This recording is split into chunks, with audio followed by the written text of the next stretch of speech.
नमस्कार, city centre show में आपका स्वागत है। मुंबई से मैं हूं पूजा भारद्वाज और इस वक्त मैं मुंबई के मशहूर जुहू बीच पर मौजूद हूं इस जानकारी के साथ कि आज से 4 दिन पहले यहां पर बड़ा हादसा हुआ था।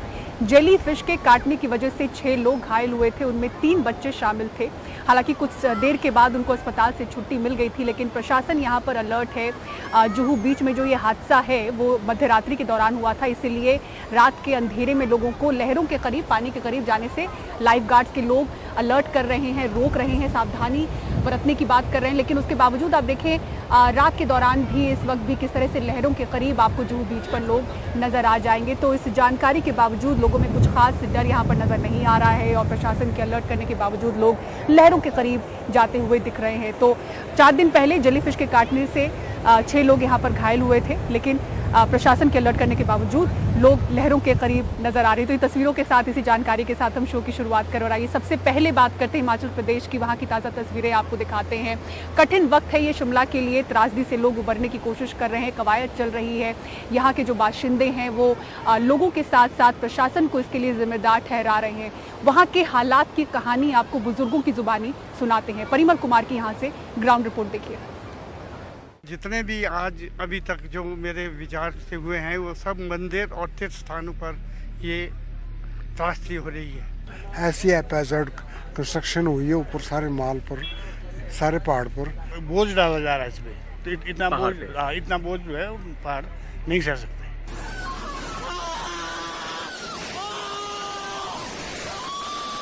जमींदोज होती इमारतों की डराती तस्वीरें सवाल उठा रही हैं कि ये प्राकृतिक तबाही है या इंसानी देन।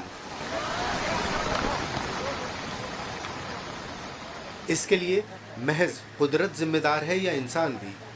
1962 से शिमला में रह रहे आरएल चौहान रीजनल इंजीनियरिंग के प्रमुख पद से रिटायर हुए।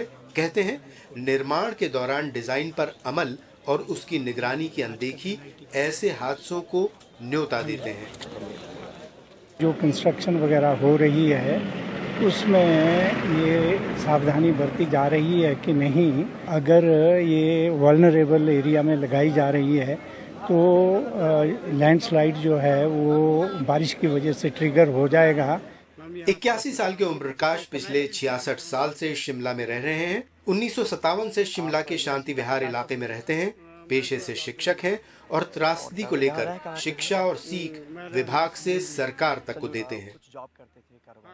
कंस्ट्रक्शन जो है हैप्पैज़र्ड मैनर में हो रही है, जिस प्रकार से पहाड़ में होनी चाहिए, लैडर वे में एक मंजिल बनाई, दूसरी पीछे गई, तीसरी, क्योंकि उसमें वेट जो है बढ़ जाता है। इस चीज को किसी ने ध्यान में नहीं रखा। पेशे से इंजीनियर रहे 75 साल के एसआर शर्मा संजोली इलाके में रहते हैं। 2009 में सरकारी नौकरी से रिटायर हुए। अब इंजीनियरिंग के अनुभव से बसावट के तरीकों पर सवाल खड़े कर रहे हैं। इसको जो है जबरदस्ती इसको वो किया जा रहा है, बोझ डाला जा रहा है इसमें, तो इतना बोझ जो है पहाड़ नहीं सह सकते। शिमला के लक्कड़ बाजार निवासी पीसी सूद यहीं पैदा हुए, पले बढ़े। सरकारी तंत्र की प्लानिंग और निगरानी की कमी को ऐसे हालात बनने देने का दोषी मानते हैं। पहाड़ सहन कर भी लें मगर उसका प्रॉपर ये होना चाहिए, प्लानिंग होना चाहिए। प्लानिंग के हिसाब से हो तब तो ठीक है। अब आप कई जगह देखेंगे, संजोली है और कई जगह ऐसी हैप्पैज़र्ड कंस्ट्रक्शन हुई है ऊपर सारे माल पर, सारे पहाड़ पर, कि वो गिरना ही है। दर्द है, गुस्सा है और सुझाव भी, पर अमल प्रशासन को करना है और समाधान सरकार को। हिमाचल प्रदेश के शिमला से अपने सहयोगी वीडी शर्मा और कैमरा पर्सन सुधीश कुमार राम के साथ परिमल कुमार, एनडीटीवी इंडिया। मुंबई के तारदेव में 13 अगस्त की सुबह जो लूट और हत्या की वारदात हुई, उसने मुंबई की कानून व्यवस्था पर सवाल उठा दिए। बुजुर्ग दंपत्ति जब अपने घर से मॉर्निंग वॉक के लिए निकल रही थी, उसी वक्त लुटेरे घुसे, उनके मुंह पर टेप लगाकर उनको रखा, 4 किलो सोना लूट लिया। अब जब आरोपियों की गिरफ्तारी हुई है पुलिस द्वारा जांच के दौरान, तब पता चल रहा है कि टिप देने वाला कोई अपना ही एक रिश्तेदार था। सुनील सिंह की रिपोर्ट देखिए। तारदेव के यूसुफ मंजिल में 13 अगस्त की सुबह 6 बजे जो हुआ वो मुंबई में बुजुर्गों की सुरक्षा पर सवाल खड़ा करने वाला था। 75 साल के बुजुर्ग मदन मोहन अग्रवाल और उनकी 70 साल की पत्नी सुरेखा अग्रवाल के मुंह पर टेप लगाकर लुटेरों ने तब उनके ही घर में बंद कर दिया जब मदन मोहन मॉर्निंग वॉक के लिए निकलने वाले थे। लूट की इस वारदात में दम घुटने से सुरेखा अग्रवाल की मौत हो गई थी। जाहिर है मुंबई पुलिस के लिए ये बहुत चुनौती भरा केस था। पुलिस ने इसके लिए 12 से ज्यादा टीमें बनाई और सीसीटीवी के जरिए सुराग तलाशने शुरू किए। हमारे लोकल इन्फॉर्मेंट्स है और टेक्निकल और तकनीकी जो हमारी एनालिसिस टीम है उसके माध्यम से पता चला कि यह आरोपी शुरू में तारदेव से आगे मेट्रो तक चले गए टैक्सी से। वहां पे उन्होंने टैक्सी बदली, टैक्सी चेंज करके पुलिस को गुमराह करने के लिए शुरू से ही उन्होंने अलग अलग चीजें अख्तियार ली थी। जैसे उन्होंने अपने मुंह पर मास्क लगाया था, कैप का इस्तेमाल किया था और मेट्रो से उन्होंने अपनी टैक्सी बदली, दूसरी टैक्सी ली। वहां से वो दादर चले गए। दादर जाने के बाद उन्होंने वहां पे गुमराह करने के लिए और भी कुछ चीजें की और बाद में आखिर में वहां के बस में बैठकर पुणे चले गए। पुलिस टीम पुणे गई, वहां से उज्जैन, इंदौर और राजस्थान। आखिरकार राजस्थान में उसके हाथ एक आरोपी लग गया जिसे पकड़कर मुंबई लाया गया। झालावाड़ के रहने वाले सुरेंद्र सिंह झाला से पूछताछ में पता चला कि वारदात का मास्टरमाइंड खुद बुजुर्ग दंपति का ही एक रिश्तेदार है। सुमित तटवाल जो इसके मृतक है उसका एक रिलेटिव भी है और उनके शॉप में काम करने वाला व्यक्ति भी है, जिसे पता था कि इनके घर में कीमती सामान है। उसने ये इन्फॉर्मेशन और इस तरह का कॉन्स्पिरेसी सुरेंद्र सिंह के साथ में की और वहां पे रॉबरी करने का उन्होंने प्लान बनाया।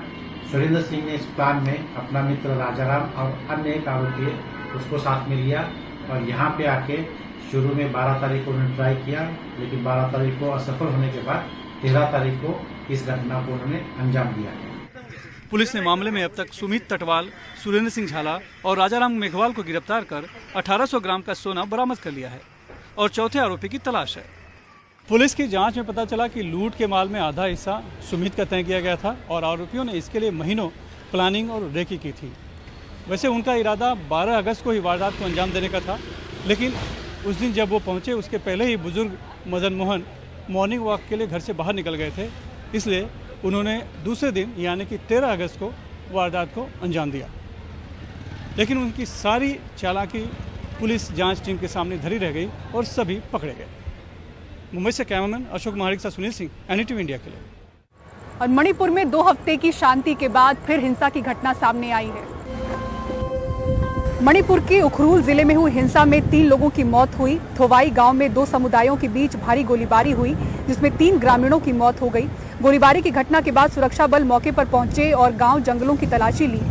अधिकारियों के मुताबिक 3 शवों पर धारदार चाकू से हमले के निशान हैं। मणिपुर में 3 मई को हिंसा शुरू हुई थी, तब से अब तक 160 से ज्यादा लोगों की मौत हो चुकी है। और चांद के और करीब पहुंचा चंद्रयान 3। दिखाएंगे आपको इसका वीडियो। एक ब्रेक के बाद देखते रहिए सिटी सेंटर शो।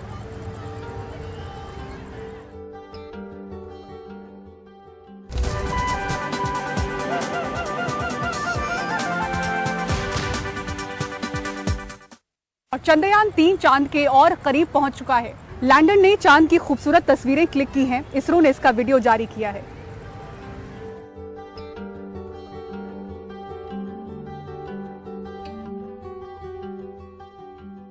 और सिटी सेंटर शो में फिलहाल इतना ही। मुंबई के मशहूर जुहू बीच से पूरी टीम को दीजिए इजाजत। खबरों के लिए देखते रहें NDTV इंडिया। नमस्कार।